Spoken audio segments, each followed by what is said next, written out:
Uno. ¡Woo! Live, Arqui. In live. Right now, en este momento. Ya estamos en vivo, jefe. Ya. Pero mire, pareciera que no hay nadie aquí. Pareciera que no había nadie, pero nadie sabría que está medio Comitán acá. Medio Comitán está acá. ¿Cómo lo ven? Medio Comitán. Y contentísimos, la neta. Tenemos un super invitado, ahorita vamos a esperar que se conecten más gente, vamos a ver. Pero por lo pronto ya le diste como una permiso, ¿no? Ya saben que viene desde Comitán. Ya con eso, pues ya saben que medio estamos Comitán, galardonados hoy. Sí. ¿No? ¿Cómo van? ¿Ya se están conectando? Ahorita se está conectando a la play.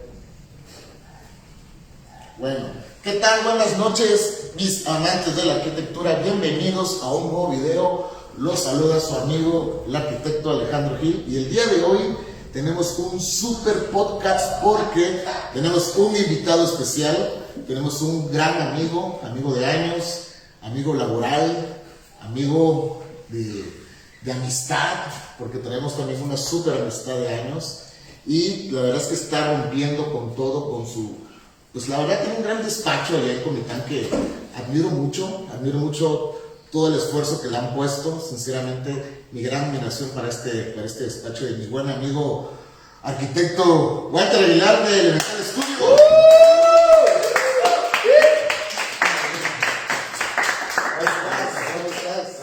Bienvenido, siéntate, estás en tu casa, estás en tu lobby. Gracias, Margarito. Este es el tema, ¿no? Sentirse relajados. Claro, sí, se ven todos muy frescos en esta noche. Sí, todo. ¿Cómo estás? Bien, con la bendición de Dios, todo guacho. Nos visitas desde Comitán. Sí, hicimos un viaje ahí bastante exhausto porque pues ya ves que ahorita con la autopista que están arreglando, entonces tardamos un poco en regresar, dando otras vueltas, pero aquí estamos. Pues miren, él es el arquitecto Walter Aguilar de Elemental Studio desde Comitán. Chiapas, tienes allá tu empresa, cuéntanos un poco acerca de tu empresa allá.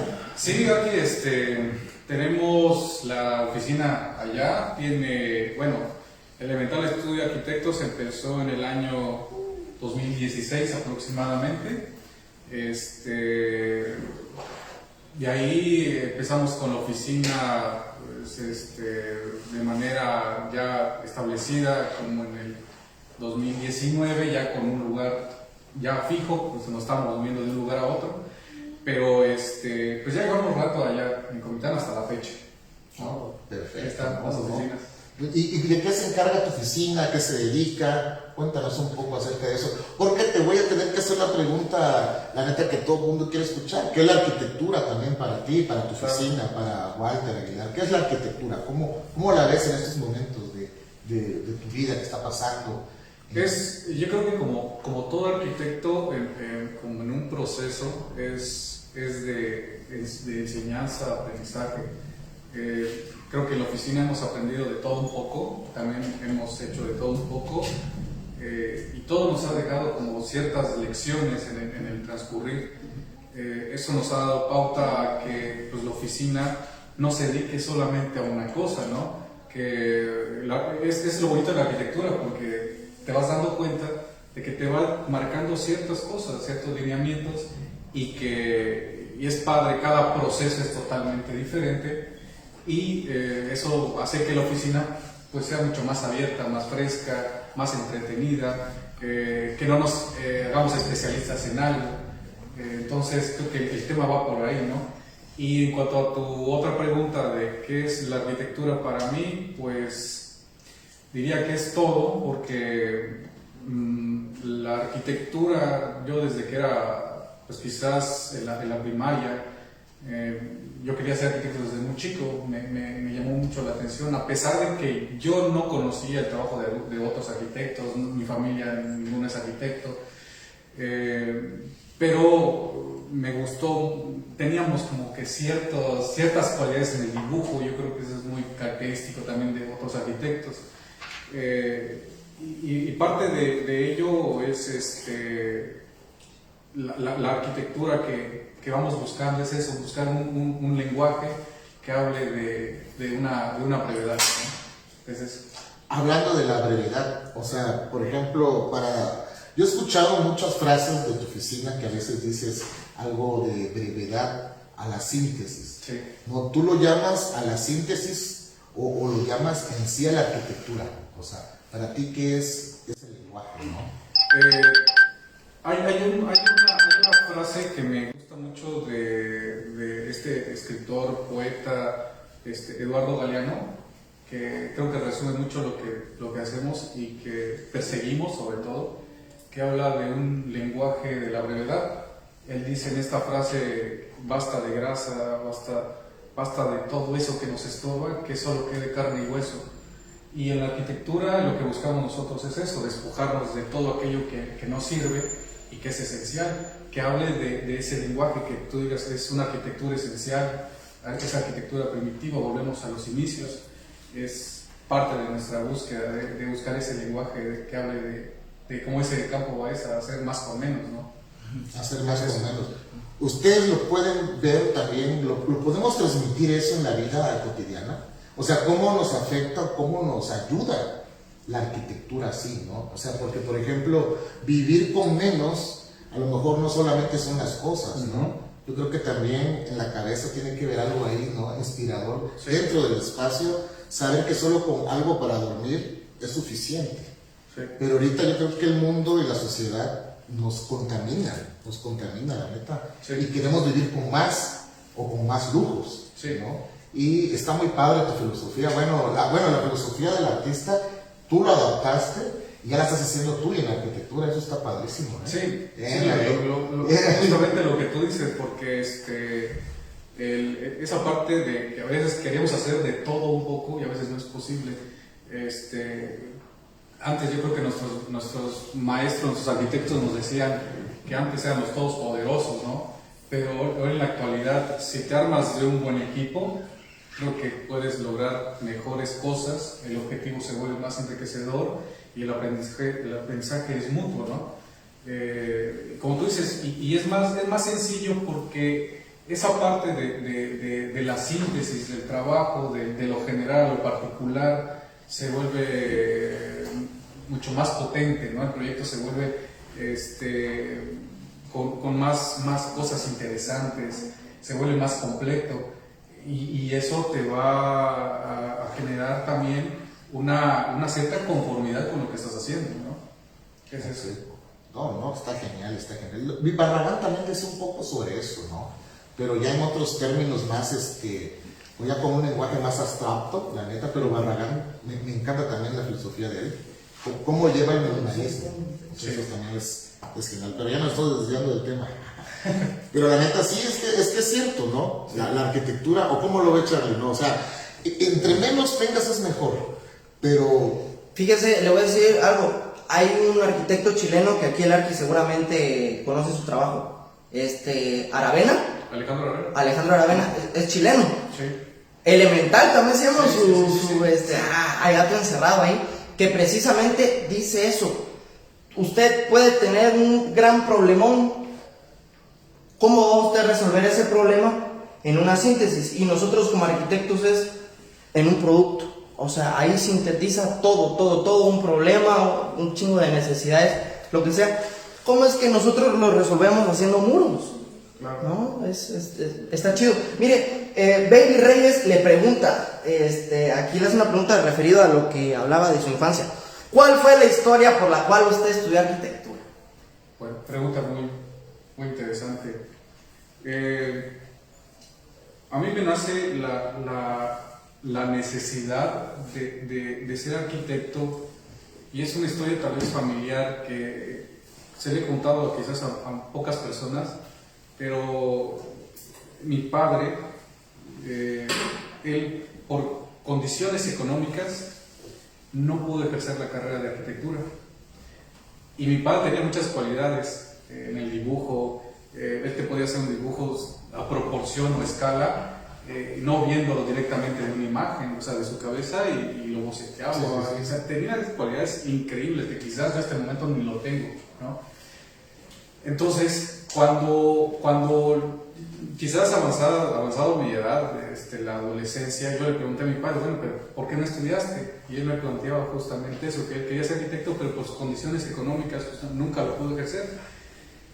Entonces me surgió esa necesidad y dije, pues si mi padre no pudo, pues con su apoyo probablemente yo lo pueda ejercer, ¿no? Y fue gracias a ello que yo decidí estudiar la carrera de arquitectura y no me vi quizás en otra carrera y también no sentía esa necesidad de ejercer alguna otra carrera, no me creía capaz de ejercer otra carrera. O sea, usted en la prepa, ya saliendo de sexto, usted ya sabía que iba a ser arquitecto. Sí, incluso creo que desde la primaria yo ya sabía que quería estudiar arquitectura. ¿Desde la primaria se apropió de esa idea? Sí, desde la primaria, desde muy joven. ¿Cómo la ves? ¿Será que hay trascendencia en elemental? Sí, yo digo que sí. Sí, hay trascendencia. Hay trascendencia. Sí. Chidísimo, Arqui. Sí, qué chido, ¿eh? ¿Y qué le dijo su papá? Y, o sea, ahorita... No, mi papá muy orgulloso, incluso, bueno, mi papá es mecánico y... ¿Vive su padre? Sí. ¿Sí? Sí. Y mi papá, tengo un hermano menor y él estudió ingeniería automotriz. Entonces como que va a cumplir las dos características de mi padre, ¿no? Que es mecánico, mi hermana estudia ingeniería automotriz o estudió ingeniería automotriz y yo estudié arquitectura. Así está más o menos. ¿Hay buena formación, Arqui? Sí, es como la frase que dicen, si los que se crían entre lobos, aprendes a aullar, ¿no? O sea, algo similar, algo así está la frase, pero es cierto, si estás criado entre lobos, al ratito ya eres un lobo. Anda aullando galán el Arqui y su papá le echa porra. Qué padre. Pues, tratamos de que por lo menos él se sienta orgulloso, ¿no? De lo poco o lo mucho que hemos logrado y creo que toda la labor que hemos hecho hasta el momento es a la familia, siempre a la familia. Okay. A su mecha, ¿no? También he visto que tienes un canal de Instagram que das clases en representación a mano.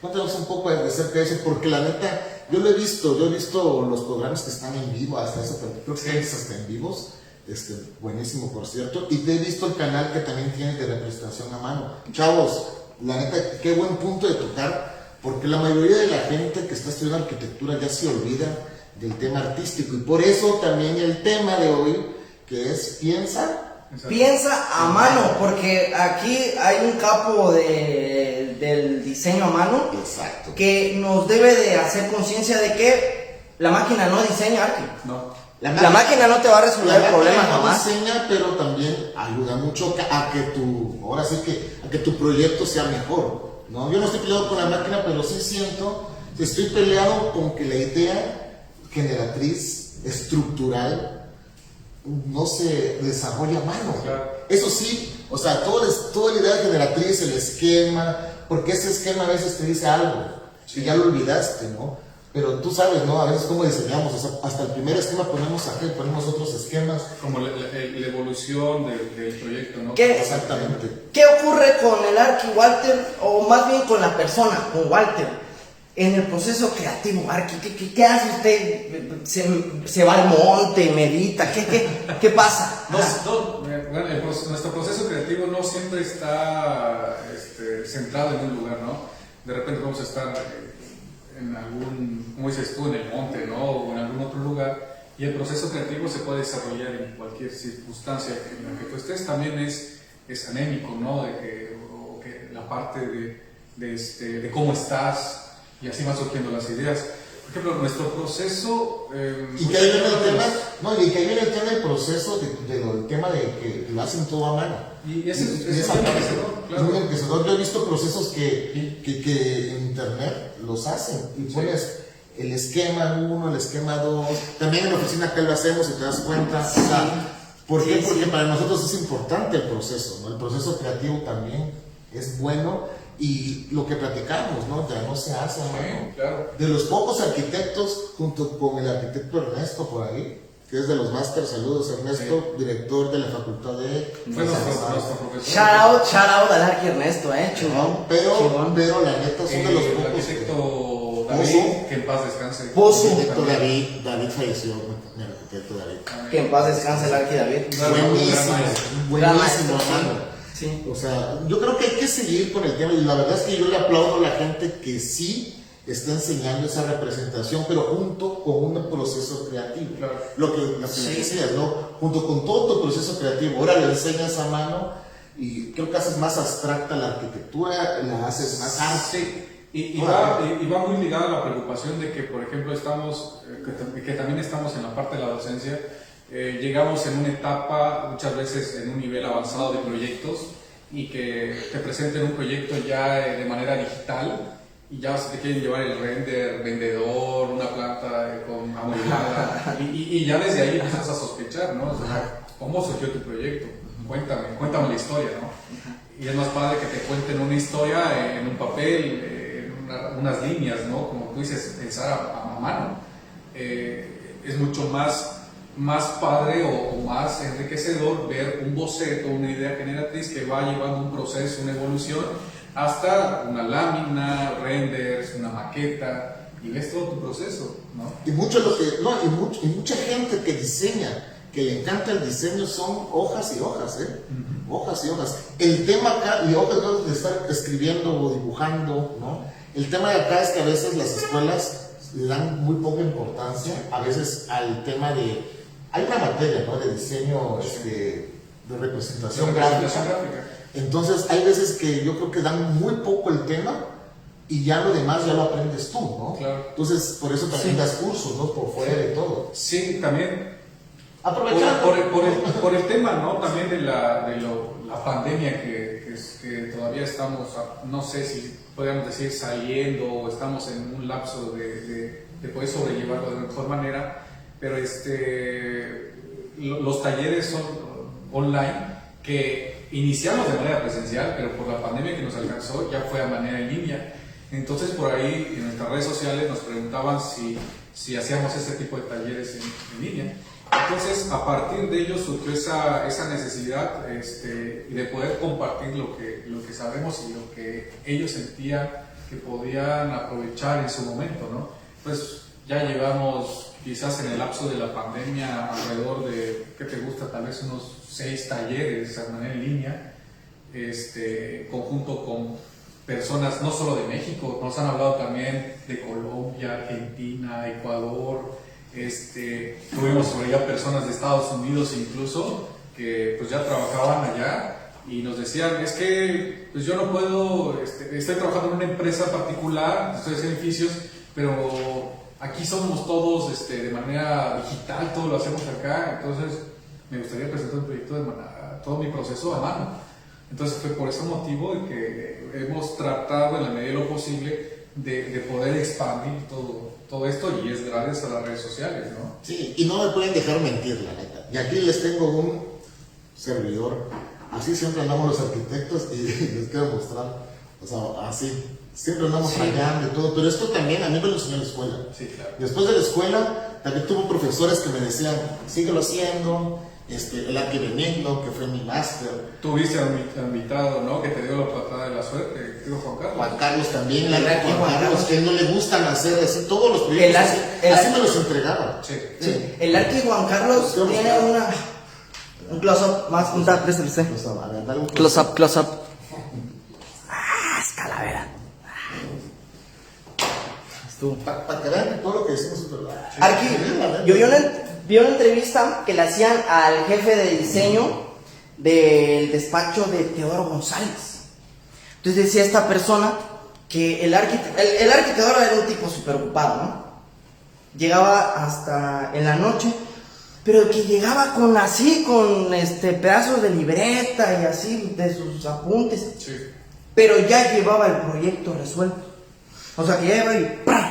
Esto se va a hacer. Ya digitalizado. Ajá, exactamente, y ya el equipo del despacho ya es como que solventaba la parte técnica, pero realmente la esencia de resolver el proyecto. Sí, y no solo con Teodoro González de León, creo que las oficinas más reconocidas a nivel internacional, todo su proceso creativo parte de hoja, de blanco y rayas, ¿no? Todo proceso creativo empieza así, me imagino que es así.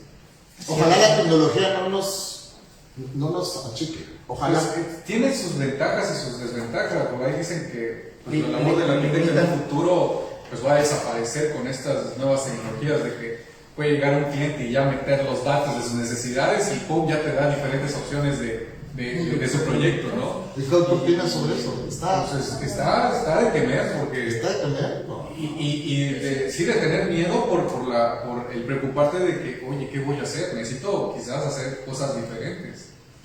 Entonces yo creo que sí es de preocuparse. Es de preocuparse. Sí. Hay saludos.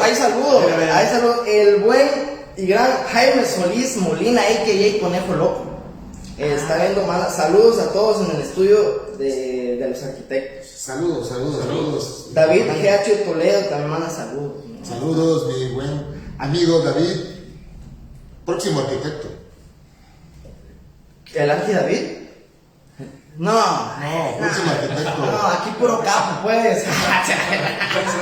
Ya lo ventané. No, mire, están preguntando, Arqui, está preguntando. Aquí le preguntan al Arqui Walter. Arquitecto fallecido con el cual usted quisiera tomarse un cafecito. El área de arquitectura. Arquitecto, buena pregunta. Fallecido. Ajá. Fallecido. Yo ya sé quién. A ver, ¿usted quién? Ese ya sé, sí, ¿quién? Barragán. No sé. ¿Usted también? ¿Usted también Barragán? Sí, pero creo que Teodoro González de León. Bueno, me gustaría tomar un café con Teodoro Ah, González de León. Teodoro, sí, cómo no. Sí. Recuerdo cuando, ahorita que tocas el tema de Teodoro González de León, Ajá. recuerdo en la escuela me gustaba ver mucho las entrevistas de Teodoro González de León. Yo aprendí de eso, de la arquitectura, si quieres llamarlo brutalista, gracias a él. En la escuela a veces yo le decía al arquitecto Juan Carlos, oye, aquí traigo un video de una entrevista de Teodoro González de León, ¿por qué no lo vemos entre todos? Me decía, va, ponlo. Entonces nos agarramos la hora del taller y nos poníamos a ver una entrevista de Teodoro González de León y todos quedaban así, todos comiendo así sabritas en el taller. Qué padre, aprendiendo de Teodoro González de León. Y esto es, vamos de nuevo a la tecnología, ¿no? Que en ese entonces YouTube no estaba tan fuerte como ahora, entonces quizás la calidad de los audios, del video no era tan nítido, pero aprendimos mucho de Teodoro González de León. Desafortunadamente pues ya no está con nosotros, pero es un gran arquitecto. No, yo de Barragán. Bueno, Yo la verdad he aprendido de Barragán, pero por los libros, la neta. Entonces, ¿Teodoro o Barragán? Teodoro. Sí, ya. Dos cafés se va a echar Barragán. Sí, dos. No, conmigo se va a echar 2 días. No va a poder con su agenda. No, conmigo se va a echar unos 2 días platicando. ¿Otra pregunta? Sí, cómo no. A ver, hay una pregunta aquí también, Arqui. Si no hubiese sido arquitecto, ¿usted a qué otra cosa se hubiera dedicado? Te diría que, y siendo honesto, Ajá. nunca me imaginé estudiando otra profesión. Era esta o esta, no había otra opción para mí. ¿No te pasa como a mí que quiero hacer de todo? Bueno, que ya que digamos que la carrera o la afinidad a la profesión te van llevando hacia otras cosas, a experimentar. Claro. Quizás ya es un tema muy independiente, ¿no? Que como labor como arquitectos, hace poco estaba platicando con un arquitecto de allá de Comitán, me decía que ahorita va a hacer muebles. Y yo digo, pues adelante, nuestra profesión nos da para mucho. Quieres diseñar muebles o muebles industriales, del hogar, te quieres dedicar, no sé, a escribir poesía, lo que quieras, ¿no? Pero sí creo que nos da capacidad para mucho. Aquí usted mencionó ahorita 2 conceptos increíbles, que de hecho es también otra pregunta muy clave. Labor e independiente. ¿Cómo le hace el arquitecto artista para poder tener esa labor de emprendedor en estos tiempos? O sea, una cosa es ser artista, tener la labor del artista, ¿no? La parte del concepto, ok. Sí, porque tú puedes tener un concepto, la maqueta más bonita del mundo, pero ¿cómo vas a vender esa maquetita?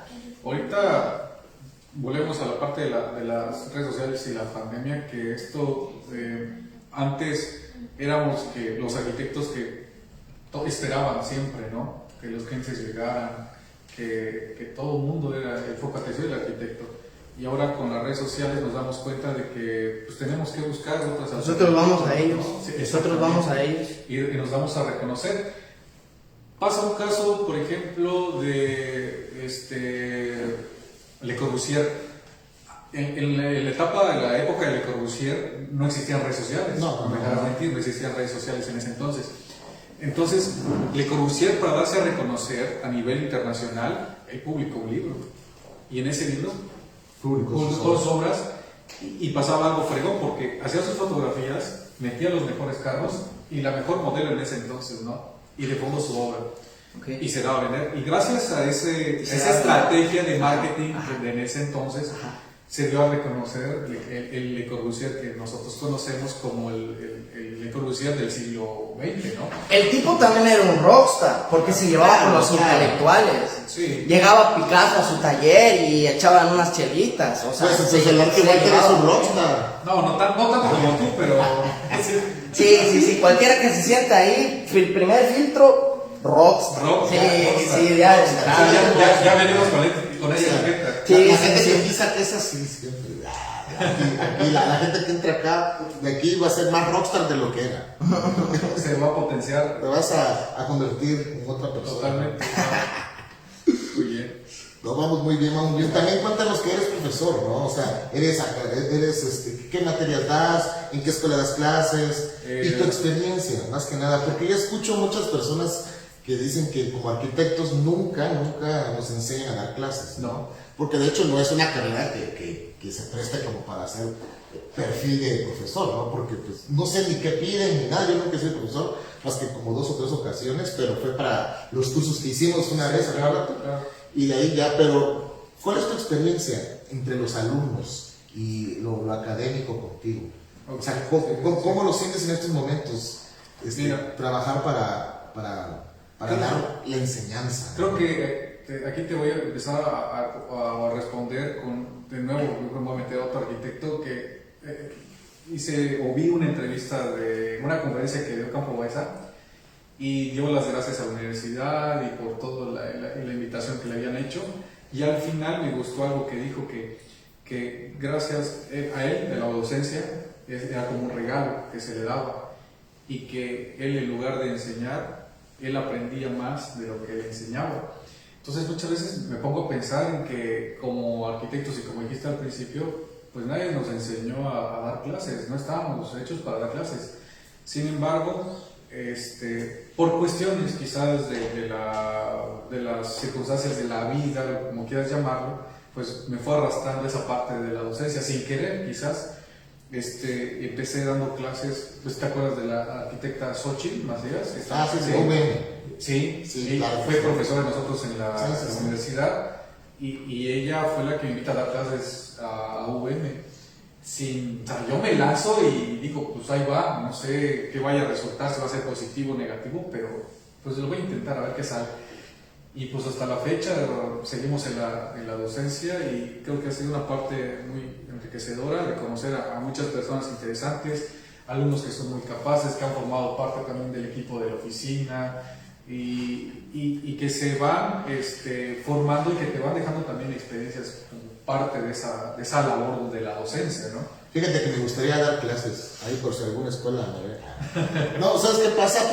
Por el experimento, que puedes hacer muchas cosas creativas. Sí. O sea, si tú eres un profesor que te dedicas al diseño al 100%, entonces imagínate cómo será tu clase. Yo nunca me acuerdo de una clase de JC súper experimental, súper creativo, todo. Entonces, solo por ese tema, y la neta por aprender de los otros, claro, estaría genial poder algún día dar, aunque es una materia de diseño. Sí, o sea, no está de más, porque también aprendes de las otras generaciones cómo vienen, ¿no? Claro. Que viene, porque sí, la verdad es que así es. Pues... Y es parte también de una actualización profesional, porque por ahí también dicen que un arquitecto, en teoría, no está completo si no dio clases previamente, ¿no? Sí. O sea, esa parte de la experimentación en la docencia es enriquecedor. Y aparte la experiencia, ¿no? Que ya ahora sí que ya dices, órale, ya soy parte de la nueva generación.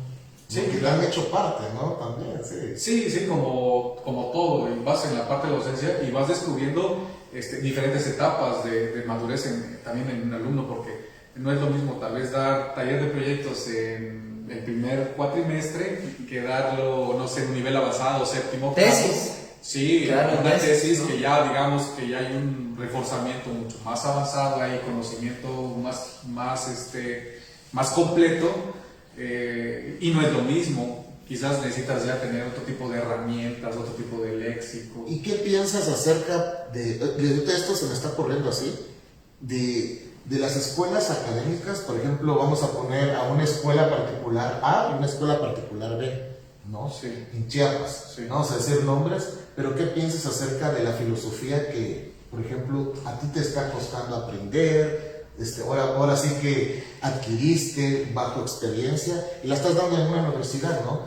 Se supone que estos alumnos van a salir con esa filosofía y está padrísimo, ¿no? Pero hay otras escuelas que traen otra filosofía y que empiezan a rebotar en la misma filosofía, que no hay más aprendizaje allá. El tema es que cuando sale y esta persona quiere, ahora sí que tener un vínculo los dos para trabajar juntos, pues hay un choque bastante fuerte. ¿Qué sería lo más adecuado acá? O sea, compartir la enseñanza de diseño más, que toda la gente vea más, que otras academias tuvieran más aprendizaje, porque sí siento que de repente tocan diseño y veo que enseñan a veces hasta lo mismo. O sea, sí, yo creo que va también de antemano la parte de la, ¿cómo le podríamos llamar? Creo que es la capacidad que tiene también la escuela de organizar a sus docentes, a sus profesores, su plantilla también tiene mucho que ver. No me dejas mentir, creo que nuestra plantilla de docentes desde primero hasta que salimos, todos en la absoluta competencia, pues nadie se quería quedar atrás, entonces perseguían ciertos objetivos y tú como alumno mirabas a esos profesores que, oye, yo quiero ser como él, oye, pero tiene estas características, ok, creo que me quedo con esto.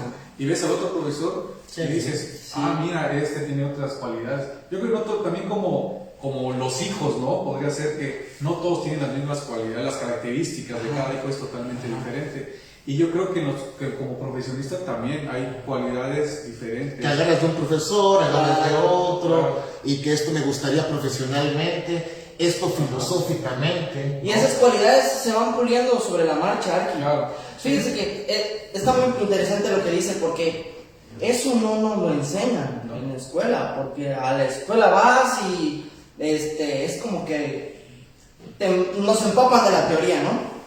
Pero cuando salimos es como que sí, ya es totalmente diferente. Es una selva.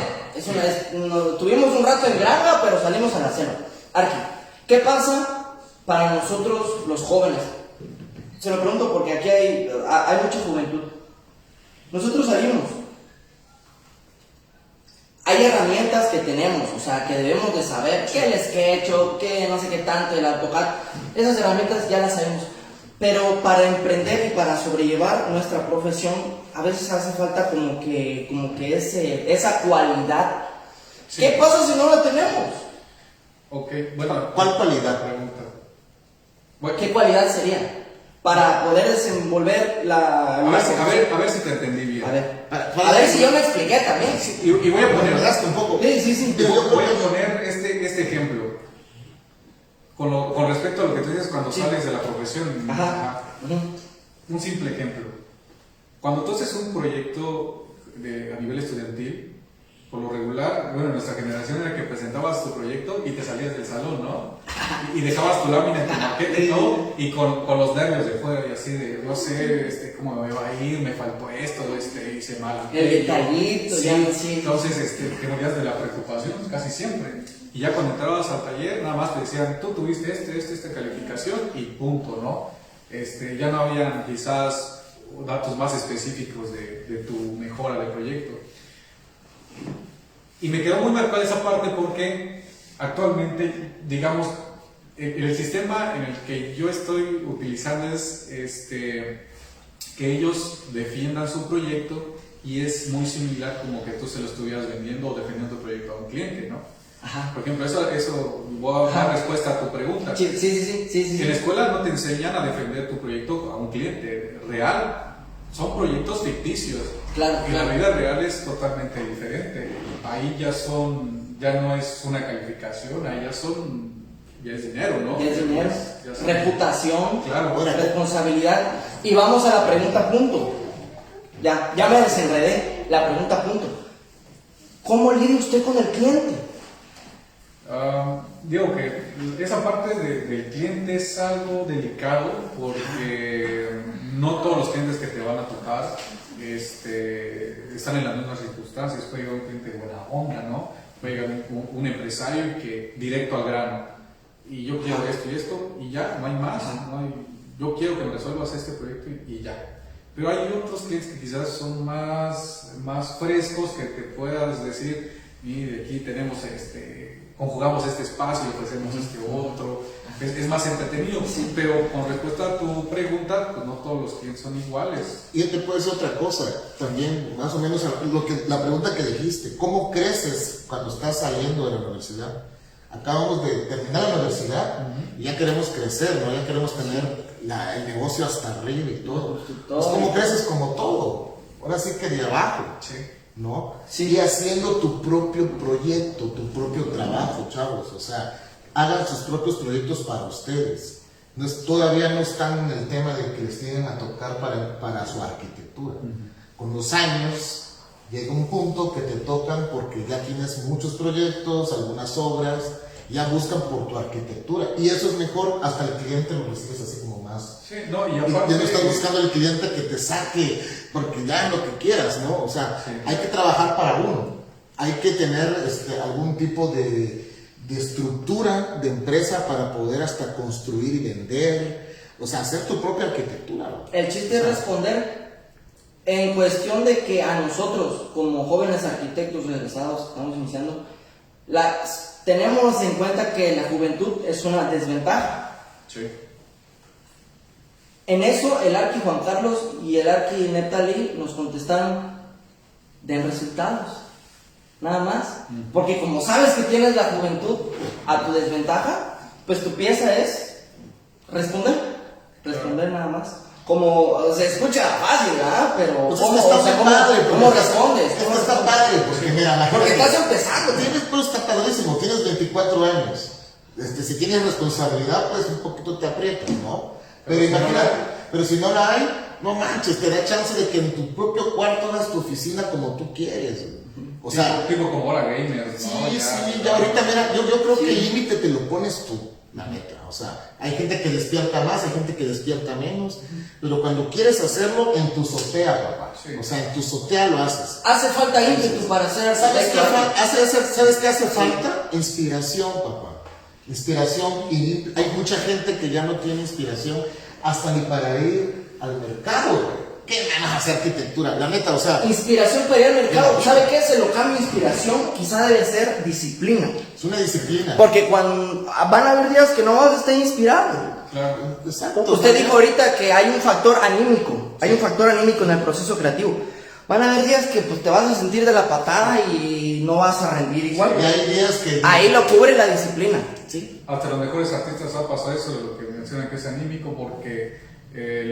por ejemplo, Picasso se le considera, por ejemplo, dos etapas, ¿no? El Picasso rosa y el Picasso celeste, ¿no? Sí. Y es Picasso, el triste se le considera cuando está en la etapa rosa, y cuando sale de ese factor de tristeza, pues ya es ese Picasso celeste, ¿no? En definitiva, siento que el tema del contraste artístico con el tema de que ¿qué hacemos como chavos cuando pasa, no? Es nada más ponerse a trabajar y ponerle, ahora sí que creértela desde que estés estudiando. Sí, y creo que nuestro objetivo principal, y y no me dejarás mentir, es que yo en algún momento dado, yo quería ser como mis profesores. Solo saludos. Ese era mi objetivo más grande en ese entonces cuando era estudiante. Quizás ser como Juan Carlos Guzmán, como el arquitecto David Jiménez Trejo, Ernesto. Ese era nuestro objetivo principal. Ya en el proceso de nuestra profesionalización, pues ya vamos en esta vertiente de que te van llevando ya hacia otras cosas y que te van dejando, solventando experiencias, ¿no? Como todos los arquitectos, han habido experiencias buenas y experiencias malas, pero cualquiera de las dos te va dejando un aprendizaje. No, sí, la neta, sí. Me encantó la filosofía de cómo minimizar las cosas, fíjate. Y hablando de eso, o sea, la neta, platicamos un poco de eso y en arquitectura es así. De hecho, ¿sabes qué? Yo creo que también el tipo de arquitectura que hacemos aquí en la oficina es así. O sea, tener menos cosas. Y hasta en la vida, hasta en mi vida a veces lo hago. Tener menos cosas en la cabeza, tener menos cosas. No en la cabeza de que a veces te metes un chorro de pendientes. O sea, solito te saturas, pues de que tienes un chorro de pendientes, claro. Ya te empiezas a saturar, ¿no? ¿Practica usted minimalismo, Arqui? ¿En su vida diaria? Yo trato, yo trato. ¿Sí? Yo sí trato, la neta. Es una filosofía muy padre en estos tiempos. No te hablaría de una arquitectura minimalista, porque ahí estaríamos etiquetando en mi muy particular punto de vista. Te hablaría más de una arquitectura esencial. Arquitectura social. Que se despoje de todo aquello que no necesitas, ¿no? ¿Y en su vida practica usted el minimalismo? Claro, en todo. O sea, si tú hicieras una casa para ti, ¿cómo fuera ese choque? O sea, ¿cómo fuera ese metaverso?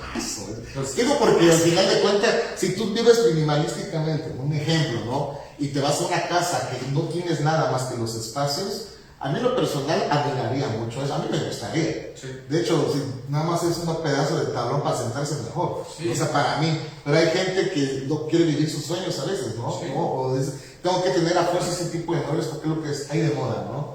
No sé. Y lo decía muy bien Frank Lloyd Wright en sus mejores tiempos, decía, las cosas se arreglan quitando. O sea, si no necesitas... ¡Qué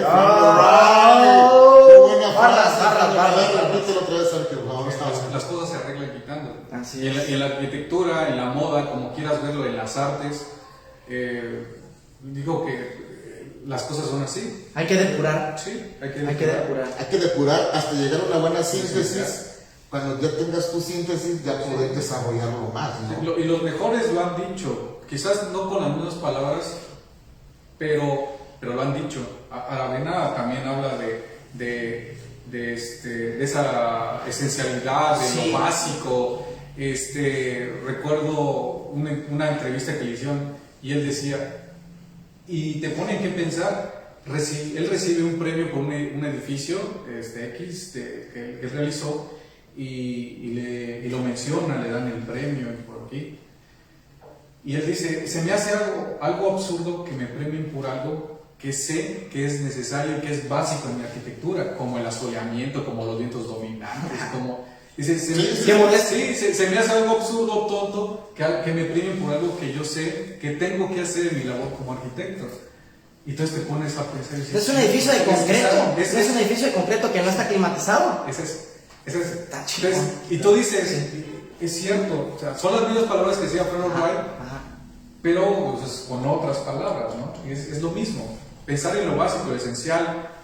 Muchas veces estamos pensando en cosas que, bueno, hablando de arquitectura, que no tienen ni pies ni cabeza, y lo esencial lo estás dejando por aparte, ¿no? Sí, por eso, y también está como primera herramienta del arquitecto el uso de la razón. El uso de la razón lógica. La lógica. Si tú como arquitecto te encuentras un terreno que va bajando, pues empiezas a tener la lógica del proyecto, ¿no? Desde ahí, caminarlo y subirlo no es lo mismo, a que lo tengas al revés después, ahora que te va subiendo. Entonces, yo creo que es mucha lógica y también mucho entendimiento, mucho análisis de las cosas. Desde el sitio, ahí te va diciendo muchas cosas el sitio, analizar el sitio por donde sea. Sí. Desde qué tipo de suelo es, si hay piedras, ya te está aprendiendo algo. Que hay piedras, a lo mejor me va a servir para mi ambientación. Hay un árbol, desde aquí parte mi proyecto. Así es, ¿no? Sí. Pero así. Y Muñoz, me recuerdo una charla que fue en una bienal de arquitectura que invitaron a Muñoz Arquitectos,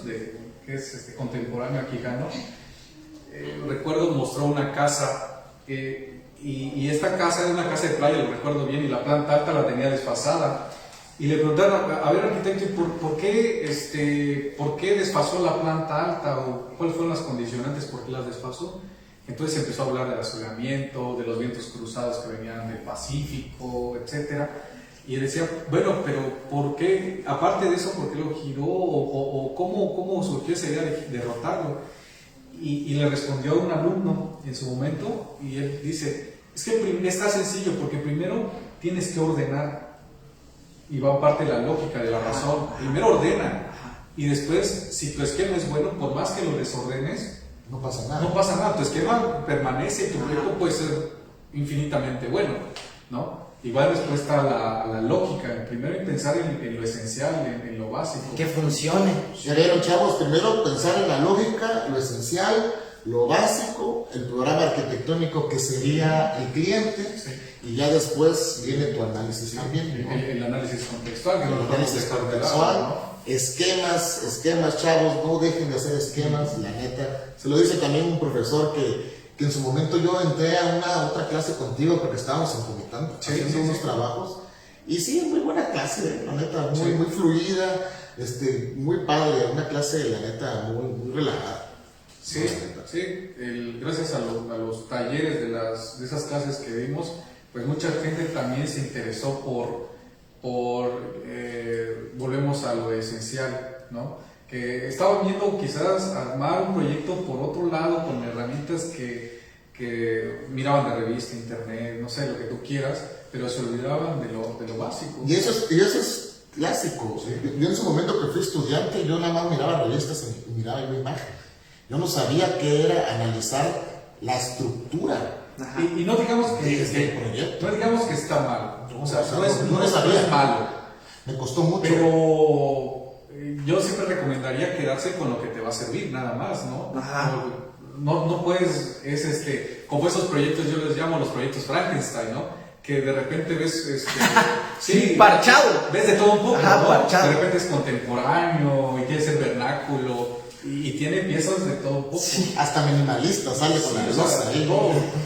Y pero en respuesta a lo que decías, que de toda esa parte de que ves en revistas, internet, en su tiempo, quieres apropiarte de todo y entonces no es posible que engrane todo en la misma secuencia, sería algo raro. Tu idea tiene que ser muy clara. Yo siempre le digo a los chavos, la idea tiene que ser muy clara, porque también ustedes ya viendo el terreno, ya viendo el cliente, ya viendo la oportunidad que tienes, tu idea tiene que ser demasiado clara para que no te vayas a enredar con tantas buenas oportunidades también, porque si no también te saturas. Entonces, dale claridad a algo que tú quieras realizar en el proyecto. Claro. Es lo que hacemos más o menos acá. Y con el tiempo te vas dando cuenta que un proyecto de la playa no te va a funcionar en el desierto. Claro, porque son condiciones. O en la montaña, ¿verdad? Las condiciones. Las condiciones son totalmente diferentes, ¿no? A ver,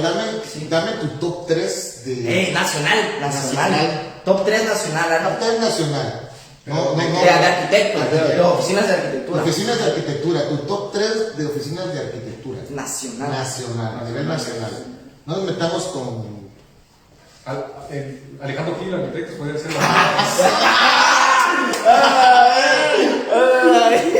Podría entrar en el top 3, ¿verdad? Adelante, Arqui, usted es libre de opinar, sí. Pero no nos ven en redes sociales ahorita y ya las dejamos fuera, ¿no? De la lista. Pero si habláramos de top 3, me encanta mucho la arquitectura de Mauricio Rocha. ¿Cómo no? Mauricio Rocha, me encanta, hablando de nacionales. Otro nacional. Mauricio Rocha es muy bueno, es su esposa, ¿no? O no es su esposa, la otra. Carrillo, no se apellida. Gabriela Carrillo. Sí, no sé si son esposos, pero son socios. No sé si son esposos, la verdad, no sé. Bueno, ya.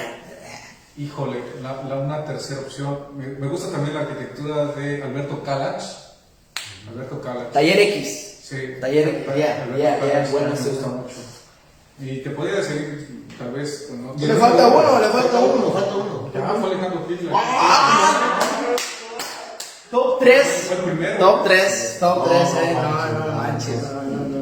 Qué chido, qué chido. Yo también lo considero siempre acá. Muy bueno, la neta, es muy bueno. Tuvimos un excelente invitado, la verdad. Arquitecto, muchísimas gracias. Se nos acabó el tiempo. No, la verdad que podemos estar toda la noche. Sí, claro. Porque son unas mentes brillantes, como le digo aquí, puro capo entrado, mentes brillantes. Yo digo que lo apadrine pues con su taza ahí, para cerrar con broche de oro. Cuando viene pura gente elegante como usted, siempre los despedimos con una tacita para que no te olvides de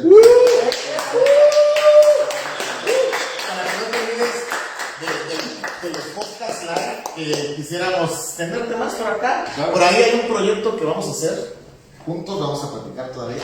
Esto ya me adelanté. Pero Está ventaneando. estamos ventaneando, Sí. pero va a ser con el tema del turismo y que ya lo hemos hecho. Sí, ya lo hemos hecho con una capilla y no hay que olvidarnos de eso, la neta. Siempre yo creo que dar es muy bueno en estos tiempos de claro. pandemia y guerra, Crisis moral. crisis moral. Y Entonces, lo puso muy en claro, por ejemplo, ganador de Pritzker, ¿no? Kelly. Los últimos, Sí. los últimos años han sido galardonados estos arquitectos que han servido a la sociedad y no por el simple hecho de una remuneración económica, sino Me por parece el- que es un filtro, Arqui. Claro. Para ganar un Pritzker debes de tener una labor social. Es un mensaje que nos está dando Sí, a la es que sociedad es un como mensaje, arquitectos. porque la Es un neta mensaje. se está acabando, el mundo se está acabando, la sociedad también. Entre la sociedad se están peleando, ¿qué pasó con los estadios? O sea, entonces ese tema viene también de ahí, que si tú haces una buena donación hacia la arquitectura, a la sociedad, puedes cambiar muchas cosas de la Claro. gente, puede haber una activación a otra, una inspiración a otra persona, para otras y lo va a hacer generaciones. otra vez, otra generación, y eso va a hacer que la calma y el fuego que está pasando ahorita se baje un poco, güey, porque la neta se siente el mundo que hay hasta mucha negatividad. Vamos a salvar el mundo con arquitectura. ¿Cómo Sí, ves? sí, salvemos Nos el salvamos mundo con con arquitectura. arquitectura, salvemos el mundo con paisajes, eso. Si está en nuestra posibilidad, porque Puede no. ser, puede ser. Tampoco vamos a construir un mundo entero. Haciendo dibujitos vamos a salvar el mundo. Vamos, como tenga que ser, pero tenemos que echarle ganas al mundo, ¿no? Muy Bueno, bien. muchísimas gracias.